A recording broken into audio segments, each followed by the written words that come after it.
icyubahiro kuri opportunité uduhaye mwami yo kuganira n'ubwoko bwawe, kuganira n'abantu bawe.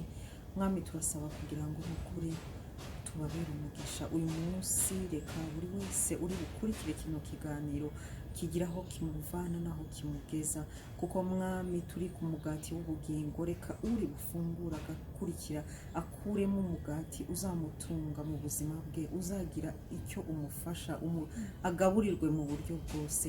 Tuguhaye icyubahiro mu izina rya Yesu Kristo, amen. Amen, amen.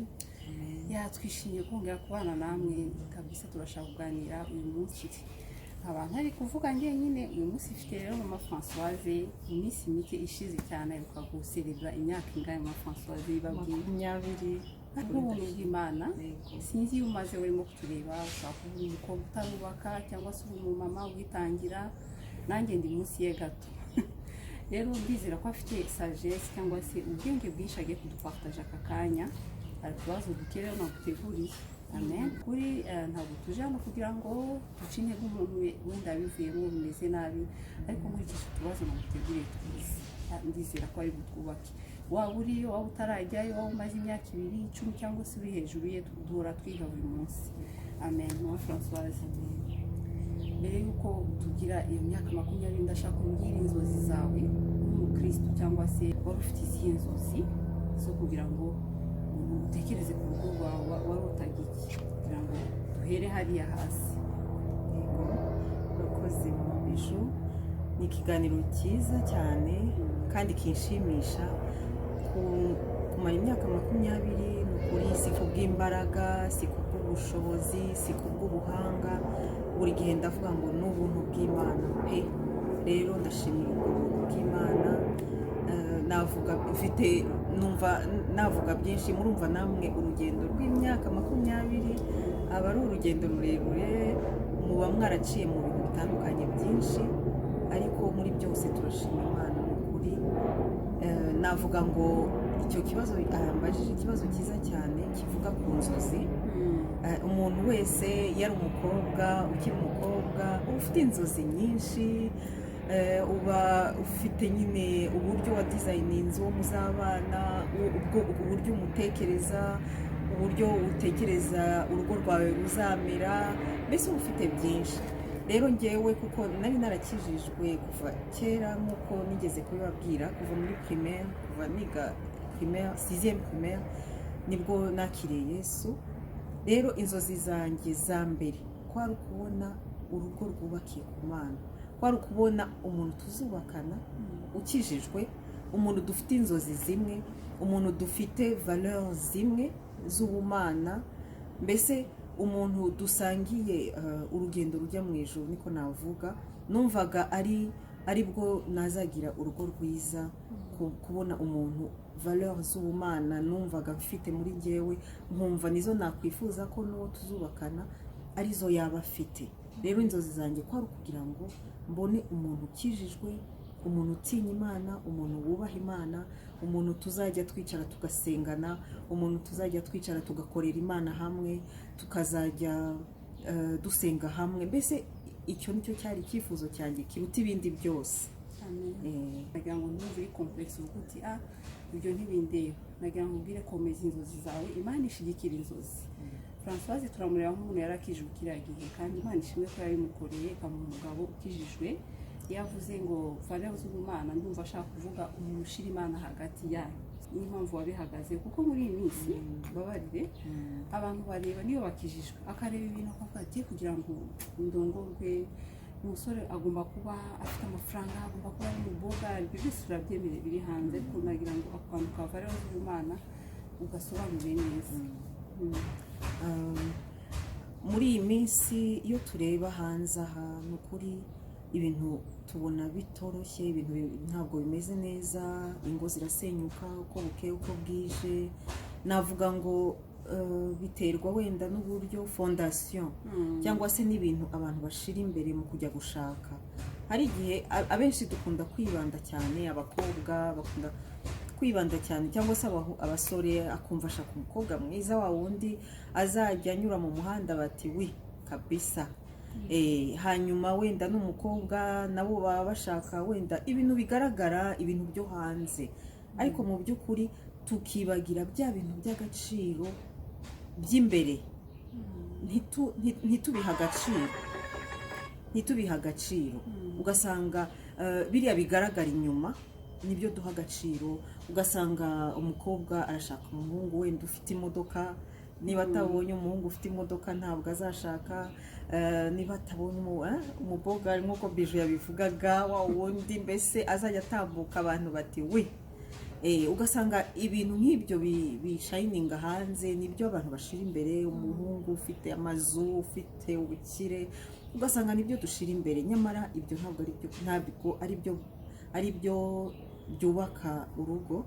Rero navuga ngo nka valeur z'ubumana, no kuvuga iyo umuntu atinya Imana mu by'ukuri, usanga hari amavaleur menshi afite.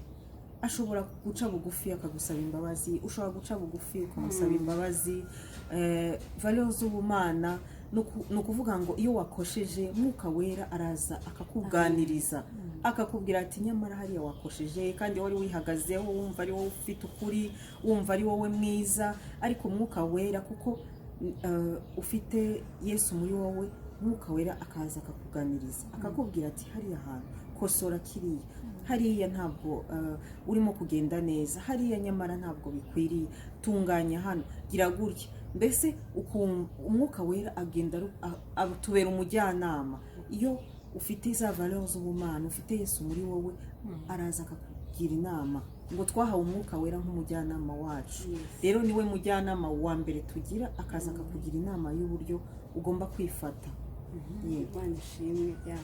Ndikumva ibindi bibazo bibiri naguteguriye bimpaye igisubizo. Nari nkwaje ese wamumenye ute? Donc watubwiye ko warebye valeur z'ubumana. Muri make urimo kutureba mvuga ngo mugira igaruriro iyo mufite Imana muri mwebwe. Yuvuga uti okay, afite imodoka ni mwiza, afite umuryango nishimiye, afite ibi bya bindi byose ushaka, urabyemerewe. Ariko mu gihe utashize Imana hagati, nta garuriro mugira, yaba ari wewe yaba ari we, mbese mumera nk'abantu badafite Umwuka Wera ubayobora.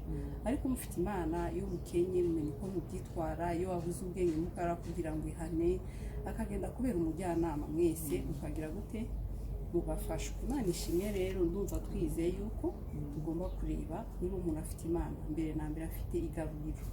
Amen. Turacyari ahantu ukiri umukobwa. Noneho ubwo rero wamuhisemo, watubwiye ko warebye ibyo ngibyo, ariko ndashaka kubwira umwana w'umukobwa ubwo yabuze amahitamo, arareba bose abona bakijijwe, afite cyangwa afite abantu benshi. Dufite side ebyiri, ibintu nanjye ndakuzemo gatoya. Hari abo mbona babura rwose n'ubabwira ngo Yesu ashimwe cyangwa se biti, hakaba n'undi agira benshi noneho akabura amahitamo. Ni izihe nama wagira umuntu ngubu yabuzemo amahitamo? Mbese navuga ko amahitamo, ndabizi ko abasore benshi birabagora cyane, abakobwa se, abahungu bose, guhitamo uwo muzabana. Ni ukuvuga ngo ni ikintu gikomeye cyane. Umuntu uzaha ubuzima bwawe bwose, umuntu muzabana kugeza upfuye, ntabwo ari ikintu umuntu yakinisha. Niyo mpamvu benshi birabagora, benshi bafata igihe kirekire kugira ngo bahitemo. Nshobora gusoma wenda mu itangiriro, hari icyanditswe numva nasomaho gato, uburyo Aburahamu amaze kubyara Isaka, ngo ageze mu zabukuru yatekereje ko igihe kigeze ko Isaka umuhungu we ashaka. Ariko ndashaka turebe procedure zose zakoreshejwe, aba arizo tugenderaho, kuko navuga ngo nizo nanjye naba naragendeyeho. Aburahamu kuko mu muco wabo bashakiraga abana uwo bazashakana, ariko procedure navuga ngo bakoresheje cyangwa se intambwe, niba inzira bakoresheje kugira ngo bagere kubona wa mukobwa bazashaka, inzira bakoresheje. Aburahamu ikintu cya mbere ni mu itangiriro 24 guhera ku murongo wa 12, icya mbere Aburahamu yasabye uwo mugaragu we, umugaragu yizeye niwe yafashe, amubwira ngo azamushakire muri bene wabo. Rero nk'abantu bakijijwe cyangwa se abantu bubaha Imana, bene wacu ntabwo ari umuntu wenda dusangiye ubwoko cyangwa se dusangiye nationalite, ariko twese tuzi ko turabavukanye muri Kristo Yesu. Rero mu bwoko bw'iwabo yumvaga ashaka mu buryo busanzwe bw'uyu munsi twavuga ngo yanze ko ajya gushaka mu banyamahanga. Abanyamahanga Bibiliya ivuga ni abantu batazi Imana, ni abantu badafite za ndangagaciro z'ubumana muri bo. Rero ntabwo yashakaga ko ajya kumushakira muri abo banyamahanga, yashakaga muri bene wabo, abubaha Imana, basenga Imana imwe, abo bafite za ndangagaciro z'ubumana, niho hantu yifuje ko ajya gushakira.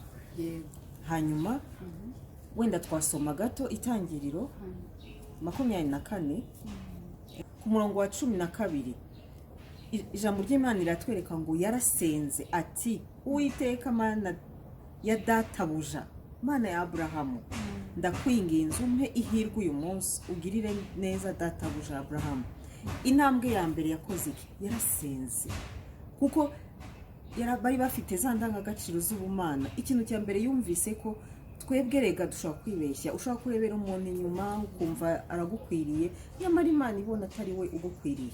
Rero mu gusenga nibwo ubasha kumenya neza, kuko ijambo ry'Imana riratubwira ngo Imana ivuga mu buryo bumwe cyangwa ubundi. Rero ikintu cya mbere, intambwe ya mbere nshobora kubwira abakobwa se cyangwa abasore, abantu benshi bajya gushaka mu by'ukuri bakaba barakundanye, hari icyo twita coup de foudre, bikaba birasaze, urukundo rugatogota, ejo bundi ubukwe bukaba burabaye, abantu bakaba baratangiye urugo, abantu bagatangira urugo komsa. Ariko urugo icya mbere si ubuzima bugakomeza. Navuga ngo rero icyo ni kimwe mu bintu rimwe utungurwa no kumva wa muntu nkunda arambwira nabi cyangwa se yandakarira, ariko bibaho rwose. Ariko musabana imbabazi, ubuzima bugakomeza. nizera ko nta marayika uba uhari rwose, buri wese aba afite weakness, ariko ni ukwiga kuzimenya akazamo ya balance. Rero ibintu tudutungura bibi ntibibura, ariko ya Mana ikagira kugaruka kubwira na hano naje kukwigisha wenda kwihangana, kuvuga neza, kumenya kujera n'ibindi byose. Sije y'urugo ibiri vast cyane, ariko turavuga bike nk'ubu ntitwababwiye imyaka niba bikeneye fiançailles, imyaka ingahe, niba ari twagiye dusimbuka ibintu byinshi. Ugiye kutubwira inkingi nk'eshatu bibaza ko zagufasha muri 20 ans, kihuta gatoya. Reka mvuge inkingi eshatu. Iya mbere, umva, ya mbere ngewe abantu bose barabizi, abanzi bose barabizi. Inkingi yanjye ya mbere, inkingi y'urugo rwacu ya mbere ni amasengesho. Amasengesho aritura imisozi, amasengesho akingura ijuru, amasengesho ahindura ibyo utabasha guhindura, amasengesho abasha guhindura uwo mubana, abasha kuguhindura nawe ubwawe. Hari igihe ugenda imbere y'Imana, hari abantu bajya imbere y'Imana baregana, Mana wabonye, oya ngewe iyo hari ikibazo cyangwa se hari ikintu mbona tutabyumva kimwe, njye imbere y'Imana nkabaza Imana, Mana dukora iki, Mana mpindura, Mana nkakuba uwo umukwiriye. Kuko ijambo ry'Imana ugiye mu Itangiriro ngo Imana imuremera umufasha umukwiriye. Nkasenga nkavuga, Mana nkakuba umufasha ukwiriye, nkakuba umugore umukwiriye, nkakuba umufasha. Rero ibyo byose yewe navuga ngo mpora ku mavi. Yewe dore iyo myaka 20 mpora ku mavi. Amavi yanjye, igihe cyo gusengera urugo ni ikintu ntashobora kureka na rimwe, kuko nzi ko ku Mana niho dukura imbaraga, ku Mana niho byose bishobokera. Imana rero ndagiye imbere y'Imana nkayisaba kumpindura, niba hari ibyo ntihanganira ikama kubyihanganira, niba hari ibyo ngomba guhinduka, kuko hari aho nawe Imana nk'uko twavuze ngo dufite umujyanama akwereka ati hano ntabwo ukwiriye gukomeza gutyo, ugasaba Imana ikaguhindura, n'Imana nawe ikagenda imuhindura. Rero inkingi ya mbere ni amasengesho. Ibintu byacu byose tubishira mu masengesho, projet zacu tukazishira mu masengesho. Abana bacu Imana yaraduhezagiye, turayishima, yaduhaye abana 3 nabo tubashyira imbere y'Imana tukabasengera, tukabatoza gusenga, tugira ibihe byacu hamwe n'umuryango tubasengera, turabasengera. Ntabwo ari abo gusa nsengera, yewe nsengera n'abakwe n'abakazana banjye. Ntabwo bigarukira aho kuko usengera abawe gusa kandi bazagera igihe nabo cyo gushaka twavuze ko hari uhera hasi ku mizi. Rero umva nsengera n'abakwe n'abakazana, niyo mbasengera nkasengera kazoza kabo cyangwa future yabo, nsengera n'abazabashaka nabo bazashaka. tugira inkingi nziza gusenga bishobora kunganira, habaho na communication, habaho Françoise uyu munsi nuwe twige gusenga. Rero nanjye ndimo kwiga, ngiye kongeramo gake cyane, ariko concrètement ushobora kutubwira ubuzima bw'amasengesho nk'umugore, n'ubu usenga gute, ufite umwanya wawe ubigenza ute? Kuko yakora tugiye cyane gusenga, ntabwo abantu bose iyo ntwaro bayikoresha cyangwa se iyo nkingi. Ni izihe nama bagira kugira ngo bamenye gusenga niba biri important kugira ngo bibe mu buzima bwa buri munsi? Wowe ubigenza gute? Icya mbere ngira umunsi umwe mu cyumweru wahariwe umuryango wanjye, wahariwe gusengera abo bana, wahariwe gusengera urugo rwanjye. Uwo munsi nkawufata, umva uko bimeze kose nkaba nzi ngo uwo munsi n'umunsi wanjye wo gusengera urugo rwanjye, wo kwiyiriza, ni umunsi wo kwiyiriza no gusenga. Hanyuma nkagira ibihe by'amasengesho, mbanzi ngo ngomba kubyuka mbere y'abantu bose, nkaba nzi ko ngomba kubanza kujya ku mavi. Buriya umugore usenga, urugo rwawe ugomba kurushira mu maboko y'Imana, ugomba kugira ibihe byawe nk'umugore. Nabwira abadamu ugomba kugira ibihe byo gusenga, ukajya imbere y'Imana. Rero ufata ibihe, nkazinduka kare nkasenga, cyangwa se baryamye abandi nkajya ku mavi. Warrior kabisa. Tugomba kuba abasirikare, tugasenga, tugakumira ibiza. Ni byinshi, imiyaga iza ni myinshi. Satani ntabwo yishimira ingo, Satani ntabwo yishimira urugo runezerewe. Rero kubera ko uzi ko umwanzi ahora ari maso, ngo ahora arerekereye, ngo areba aho yanyura. Rero niba ahora arerekereye, wowe urabigenza ute? Ugomba nawe guhora uri maso. Yewe nibyo, niyo ntwaro nkoresha, nibwo buryo bwanjye nahisemo bwo gusenga. Baba bagiye kuryama nkafata igihe cyo gusenga, baba mbere yo kubyuka nkamenya ko mbere yuko hagira n'ubyuka ngomba kubanza nkategura umunsi, nkasengera umunsi wose. Yego, gutegura umunsi c'est important. Urumva ko Imana yamuhaye umutima wo gusenga, ariko ndizera ko agira ibihe n'umutware we n'abana be n'umukristo. Ariko nawe niba utabikora, tegura umunsi wawe. Ibyo banga tubwiye ngaragaruka ko ari umunsi nawe ndashaka kugeza 20 ndetse tuzanarenza, ariko yatubwiye gusenga nk'intwaro, gutegura umunsi. Uzabyuka ubone ibintu birasa, abantu ni babandi wagiye ku kazi ahandi, ariko mu isi y'umwuka haba hari ibindi bintu utabona. Niyo mpamvu tugomba gutegura umunsi nk'abamama kandi nk'abantu Imana yagize. Navuga ko umugore ari umutima w'urugo. Yesu ashimwe pe, twibagira ku kantu, ariko nagira ngo turangize nk'abantu bananiwe. Tuvugana ukuri, ibyo byose yagiye ari umukristo, arasenga, yafashe ibyo bihe byose, izo ntambuko zose yazigenzemo. Nagira ngo uvuge ijambo ryo gukomeza ku muntu ashobora kuba yarabivuyemo cyangwa ananijwe n'urugo ahantu ari uyu munsi. Ni iki wamubwira? Ushobora kuba ni kwa gusenga nyine ukamusubiza ahandi, ariko twaba tuvuye kuri icyo kibazo ko twe kwirengagiza ko ari abarushe n'abumva babivuyemo, ngo bafite sheke, twavuga ngo amaboko ndayamanitse ndagiye. Ni iki wamubwiraho inama nk'umuntu umaze icyo gihe? Amen. Icya mbere ndashaka kwihanganisha abantu n'ukuri ingo zasenyutse, kuko pe uko biri kose nta muntu n'umwe ujya wifuza ko urugo rwe rwasenyuka. Rero hari umuntu ushobora kudukurikira uyu munsi, wenda urugo rwawe rwarasenyutse, ushobora kuba rutaranaguturutseho pe, ukisanga bibaye ngombwa ko rusenyuka, ukisanga rusenyutse atari uko ubishaka, kuko nta wakwifuza gusenya. Rero ndashaka kubwira abantu ingo byanze, bamaze gutandukana, kubabwira ngo mwihangane, mukomere, ariko haracyari ibyiringiro. Nukuri nizera Imana y'amahirwe ya kabiri, nizera Imana ica inzira, nizera Imana ishobora kuguha kubaho unezerewe nubwo wahuye n'ibyo bibazo bikomeye. Icyo nicyo cya mbere navuga.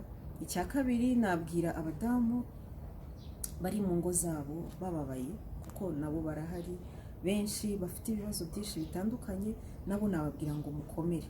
Ni ukuri Imana irazi. Icya mbere nk'uko twavuze, urugo ni proje y'Imana. Bwira iyo Mana, bwira iyo Mana, takambira iyo Mana. Ni Imana ihindura. Twagiye twumva ubuhamya bw'abadamu benshi bahuye n'ibikomeye, barakomeza bajya ku mavi, twavuze barakomeza barasenga, ntibacika intege. Ni ukuri Imana ikaza igatabara. Nakubwira ngo rero komera, ukomeze ushikame, ukomeze wegere Imana kurushaho, kuko niho honyine tubasha gukura imbaraga, ikaduha kwihanganira bya bindi bitihanganirwa kugeza igihe Imana izadutabarira.